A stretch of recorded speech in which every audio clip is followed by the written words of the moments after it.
1. I was in my local supermarket picking up a few bits and pieces, wearing jeans and a Team Rocket top, so nothing like the uniform, when a flustered old lady who I'll call Flustered Lady approached me. Flustered Lady. Excuse me, do you work here? Me, no, sorry, I'm just getting my shopping. At this, Flustered Lady's face kinda drops, and she looks a bit upset. So I decide to be nice, I'm in no rush, so hey, why not? Me, I'm here quite a lot, I can probably help if you tell me what you're looking for. Turns out she forgot to bring her glasses and needs to make sure the crisps and sweets she's buying are safe for her niece, as she has severe allergies to certain things, and she's so flustered that she's already having a bad day and running late, etc. So I help her go through a fair amount of different products, reading the ingredients and making sure they're safe. Takes about 10 minutes, and Flustered Lady thanks me and heads to the checkout in a good mood, which cheers me up too. At this point I go back to doing my shopping, having to step around this ugly cow of a customer who is standing directly in front of me. Ugly cow. Excuse me? Me, sorry. Ugly cow. Did you not see me standing here? Me, yeah, that's why I went around you. Ugly cow. Seriously? Is this how you're going to treat a paying customer? Me, oh, I don't actually work here. Ugly cow. And now you're going to try to lie to me. I saw you helping that lady, and now you're just trying to get out of working. I am a customer. Your generation are so lazy. I can't believe you would try and lie to my face. Get me your manager right now. At this point, she's practically screaming in my face, and I've had enough. Me, listen to me. I don't fucking work here. Yeah, I did help Flustered Lady, but maybe that had something to do with her speaking to me like an actual human being, instead of being a mannerless arsehole like you. Honestly, my parents' dog has more manners than you.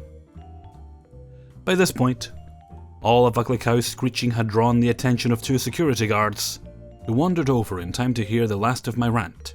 After hearing me, the Ugly Cow looks like she's about to burst with rage. Ugly Cow to the security guys. Are you just going to stand there and let her treat me like that? Security guard. Well, ma'am, she doesn't work here, so we can't do anything about it. Ugly Cow. Obviously she does. She was just helping a customer, and now she's refusing to help me.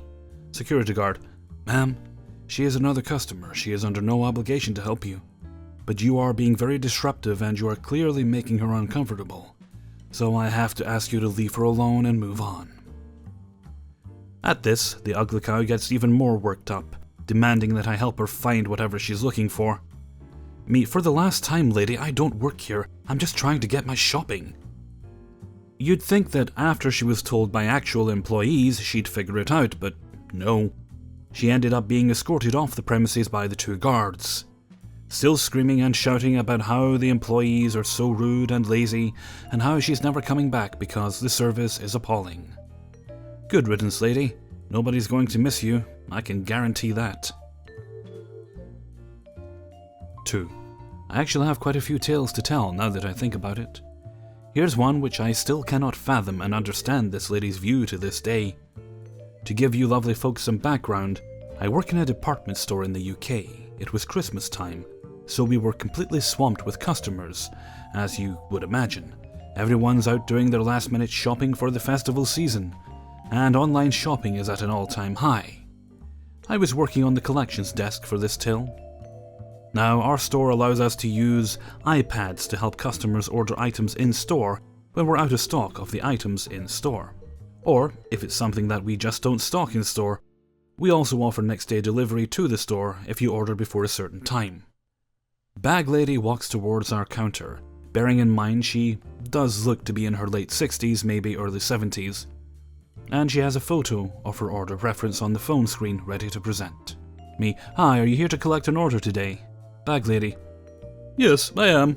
I ordered an item for my daughter as a present, and I was wondering if the order came with a gift receipt. Me, okay, I'll grab your parcel, and we can see if they provided a gift receipt for your item. So, I go off to look for her parcel in the storage area, and bring it back out to be signed out. I then proceed to open the parcel and show her the item so that she is happy with it. I also notice that the receipt is just an ordinary receipt with the pricing and payment method present. Me: did you request for a gift receipt when you ordered this item with the sales assistant? Because this is just a standard delivery receipt. Bag lady: no, but I want a gift receipt for the item. You see, I'm not sure if my daughter would like the bag, so I want her to be able to change it if she doesn't. Me: okay, sure, it shouldn't be a problem. So what I'll have to do is refund you on our till, and you would have to repurchase this item again in order for me to provide you with a gift receipt. As there is no way I am able to print off a gift receipt for an item which was processed at our warehouse. However, I would like to notify you that online orders have a 28-day return policy, whereas store-bought items only have a 14-day return policy. Should you choose to still want a gift receipt, then the return policy will be cut short, unfortunately. Bag lady: I am not happy about that at all. Why can't you just give me a gift receipt? My daughter is leaving the country to go on holiday, so she needs that gift receipt to exchange her bag if she doesn't like it. She's leaving the end of the week, so I need it now. And I don't want to refund and repurchase the item in order to get a gift receipt. How difficult can it be? I want to speak to a manager. So I walked into the back, told the entire story to my colleague who has worked there a couple of years, as he was the most senior in our team since my direct manager was off. He said he'll call for a floor manager to try to sort something out, after calling her a crazy old hag. Moments later, which felt like forever when you have an unreasonable lady staring into what feels like your soul because your way of providing what she wanted wasn't good enough. Long story short, the manager basically tells the bag lady everything I've literally just said about refunding and repurchasing, and she just smiles and says, "That's great, thank you." What does a gal have to do around here to make you believe me? So the manager processes the entire transaction, and after the bag lady walks off, she asked what happened. So I told her what went down, and she looked at me and said it sounded like bag lady had a screw loose to think that we were lying to her. This story is now known by every member in my team, and my colleague even suggested next time we should find some marker pens to black out the price and payment methods, and write gift receipt on the delivery note in future, if they ask for that. Which I would love to do if it didn't mean we'd have disciplinary meetings afterwards. 3. I work in the electronics department at a big retail store. I was on the clock for literally less than 5 minutes today before I was notified that I had a call on hold. I always answer nicely, not knowing what I was getting into. Me: thank you for calling Nicky T's Electronics. How can I help you? Lady: You are the third person I've been transferred to. All I need is a TI-30. This is ridiculous.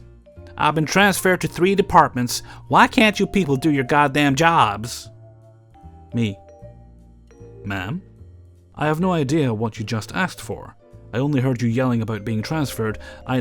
Lady: You are the third person I've talked to. I'm frustrated. Me: okay, I understand you're frustrated, but if you want me to help you, you need to calm down. Lady: I am calm. It's not my fault you people don't want to listen. I need a TI-30XS. I have talked to 3 people and I just keep getting put on hold and transferred to another department. I don't have time for this. Me: ma'am, I don't know what you want me to do. I am trying to help you, but between you raising your voice at me and just saying you've been put on hold with multiple people doesn't help me to help you. I'm not even sure what you're asking for. Lady: A TI-30XS. More ranting that she's tired of repeating herself. By this point, it dawns on me that I think she is asking for a calculator, so I walk to the calculator section and look for anything with a TI-30X, while she continues to scream how frustrated she is. I then cut her off mid-sentence. Me: ma'am, will you please calm down and just listen to me? I understand you're angry. I'm trying to help you. I know you've talked to multiple people who have not been any help, but I am not those other people. You called me and immediately start screaming at me like I have done you wrong, but I haven't. You haven't even given me a proper chance. I pause to see if she calms down and responds with anything, with every intent to hang up on her if she screams at me again. No response at all, but at least she isn't screaming. Me: okay, now if I understand correctly, I think you're looking for a calculator? Lady, no longer screaming, but still sounding rather forceful. Yes. Me, okay. I'm standing here in the calculator section looking now. I'm not sure if I heard you correctly earlier. I heard you say a TI-30X, but I'm not sure if you had anything after that. Can you repeat for me one more time what it is you're looking for? Lady, still gruff, but now she isn't even raising her voice. A TI-30XS is what I need. And before you tell me about the 30XIIS, that's not it. My kid just says XS. They need it for their algebra homework. I look for just an XS, it's not there. Only the XISS. And a 30XA. I look it up on the app on my phone, it's not there. Me, okay. I only see 2 calculators with the beginning saying 30X. One is the one you mentioned, that is not the one you're looking for. The other says 30XA, which obviously isn't right either. And I see no other spots filled or empty that just say XS. I pause waiting for her to get mad and hang up or something, but nothing. So I continue.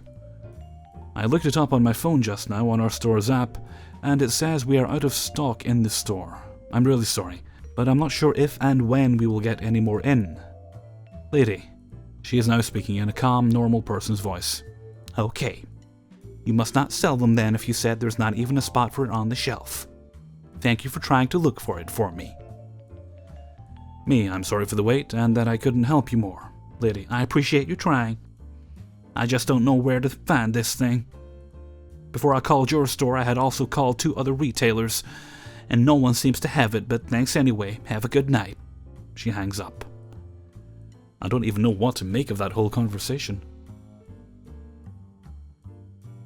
4. I worked at my university's bookstore for 2 years as a register monkey. I say register monkey because cashier didn't cut it. We had to do anything our handlers / team leaders told us to do, like trained monkeys. Our bookstore was about 30% textbooks and 70% anything we can put our logo or school name on and sell for a 200% markup. So one slow summer day, I'm sitting and talking with the other monkeys, when an old man walks into the store. He looks to be about 80 years old. His back is bent, and he can't stand up straight. And he's got a little crumpled piece of paper that he apparently tore out of one of those pocket notebooks, held up to his face so he can read what he scrawled there. He starts looking in our apparel section, and I leave him be. No one wants someone bugging them right away when they start looking. But note that he doesn't seem to be finding what he's looking for. He looks for about 10 minutes before my handler tells me to go help him out. The following conversation takes place between me and the old man. Me. Can I help you find something, sir? Old man. Oh, yes, thank you, son. I have these shirts I'm looking for. He fishes out the crumpled piece of paper. He then lists 6 or 7 styles of shirt, complete with SKUs from our website. Old man. And for each of these, I need one in a 4XL and one in a 5XL. Me, oh, I'm sorry, sir, I don't think we carry in those sizes. Old man. Well, could you at least take a look? Me, of course, give me a few minutes to check the stockroom. So I head to the stockroom, knowing damn well that the largest size we carry is 3XL, and not many of those to boot. I actually do check, and sure enough, no 4 or 5XL. So, I walk back out to the sales floor and see the old man on his cell phone.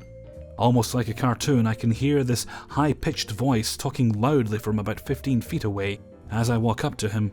He excuses himself without hanging up and asks me if I found them. Me, no sir, I was right, we don't carry anything in that size, I'm sorry. Can I help you find anything else? Old man. Well, I've got my boss on the phone. He sheepishly gestures with his phone. And she's a bit upset that you don't carry the shirts. Could you explain to her? Me, sure.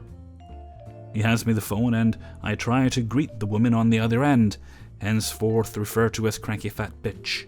But she cuts me off before I get 2 words out. Cranky fat bitch. Alright, I'm going to take this very slowly so you understand what I'm looking for. I need these shirts. She lists the SKUs painfully slowly, asking, did you understand that? Snoodily each time. Now do you think you could go get those for me? Me, yes ma'am, he told me what shirts you're looking for, and as I was explaining to him, we don't carry those shirts in 4X or 5X. Cranky fat bitch. Oh, I'm sure you do. Now I need you to go get them for me. Me, ma'am, we don't carry those. We only carry up to 3XL. Cranky fat bitch.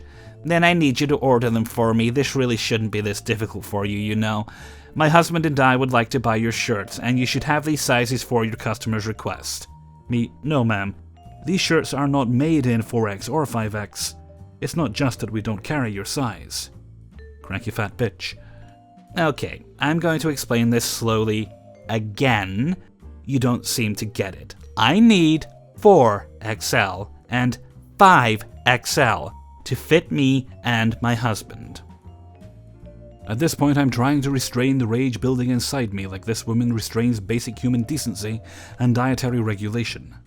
Me, yes ma'am, I understand what you're looking for, but we don't have it. Cranky fat bitch. Can I talk to someone who isn't slow? Me, unfortunately no, ma'am. We exclusively employ slow people. Can I help you find something else? Cranky fat bitch. Giving over to anger instead of the holier-than-thou attitude now. Alright, listen here. I'm getting annoyed with you. Give me my shirts or let me speak to your manager. Me, we do not carry your size, ma'am. Cranky fat bitch. Now that is just rude. How dare you discriminate against my weight? Where is your manager? At this point, the old man reaches out and plucks his phone from my hand. He's heard the whole conversation because Cranky fat bitch had been screaming in my ear basically the entire time. He briefly tells Cranky fat bitch that he's coming back to the house and they'll have to find something else, then shuts the phone. Old man. Sorry about that, son. She gets like that sometimes. Me, I'm sorry if I've caused you any trouble. She seemed like a real treat. She always treat her family like that. Me, oh no, I'm not family. I'm her gardener. Me, oh. Old man. Yeah, and I'm done. The next time she wants to buy a shirt, she can roll her own fat ass down here and get it herself. He walked out of the store as I laughed like a loon. My manager got a call that afternoon from Cranky Fat Bitch and told her exactly what I had. She eventually filed a complaint with corporate about fat discrimination and was told to special order the damn shirts. I never saw the old man again, but God bless him. I hope he's somewhere her shrill little voice will never reach him again. 5. My father and I have a large garden at the front and back of the property. Fruit trees and bushes like figs and blackberries, tons of flowering plants. They are gorgeous all year round. There are roses galore and a fantastic frangipani tree. I am obviously very proud of my garden. Yesterday I was watering the garden at the front of the house because it was such a hot day. I was about to leave for a party, so I am wearing makeup, wearing heels and a pretty dress. I do not look like I work as a gardener. I live in an area where money flows like the Niagara Falls. To be honest, we are probably the poorest people in the neighbourhood, having bought our place before the properties went for 600,000 Australian dollars to 4 million Australian dollars max. Crazy. I'm happily watering my beautiful cyclamens and my lilies of the valley. I am a huge flower person. When a lady in a very fancy car stops dead in front of the property. I see her looking at me intensely, her husband and kids as well. Hey, you! She yells at me. Come here! She is waving at me towards her. Even though she had her young kids in the back, I am not about to approach her car. Stranger danger, folks. I shake my head at her and yell out, asking what she wanted. How much do you cost? I was absolutely dumbfounded. In my mind, the lady was propositioning me in front of her own children, which is both hilarious and horrifying. I'm not for sale, I venture out. Not you, you idiot! How much for your gardening services?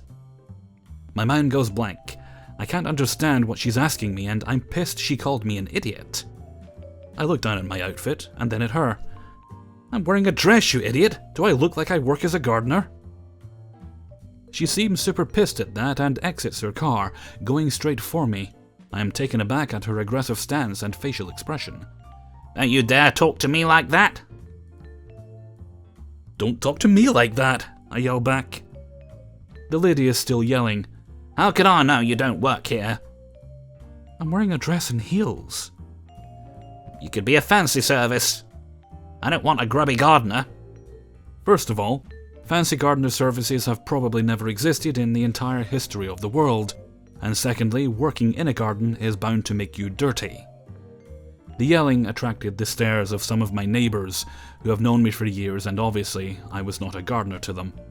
The yelling also attracted the attention of my dad, who came out of the house with a look of evil on his face.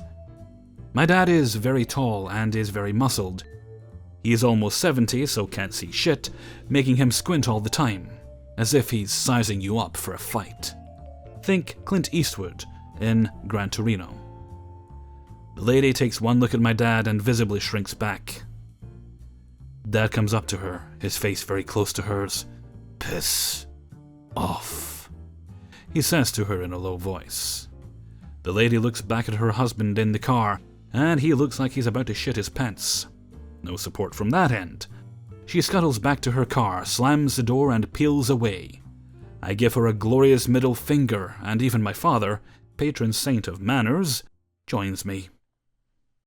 Hey everybody, Hellfreezer here, and thank you very much for listening to Adventures in Fast Food and Retail number 10. Thank you very much to everybody who allowed me to use their stories in this video. Right, I just want to let you guys know that I'm not sure when tomorrow's video is going to be out. I'll try and get something done. I'll try to get something done, but I've got a hospital appointment tomorrow. I'm getting an ultrasound done to check my kidneys and other things. And it's quite early in the morning, so I'll be tired. So I'm not sure what time I'll get tomorrow's video done. But I will try and get something out, like I said. Okay, just wanted to keep you guys informed, and with that, I'm going to head off for now. So until next time, thank you very much for listening, and take very good care of yourselves.